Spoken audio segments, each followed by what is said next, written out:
அரசியல் விமர்சனங்களுக்கு தனது ட்விட்டர் பதிவு மூலம் கமல்ஹாசன் பதிலடி கொடுத்துள்ளார். பீகாரை விட தமிழகத்தில் ஊழல் மலிந்துவிட்டதாக கமல்ஹாசன் விமர்சித்திருந்தார். இதனால் காட்டமான அதிமுக அமைச்சர்கள் தொடர்ந்து கமலுக்கு கண்டனம் தெரிவித்து வந்தனர்.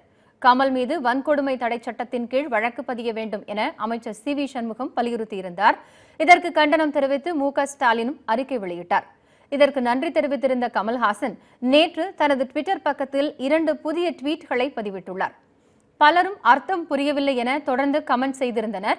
அடுத்ததாக புரியாதோருக்கு ஆங்கில பத்திரிகையில் நாளை வரும் செய்தி என தலைப்பிட்டு ஒரு கவிதையையும் கமல் பதிவிட்டிருந்தார்.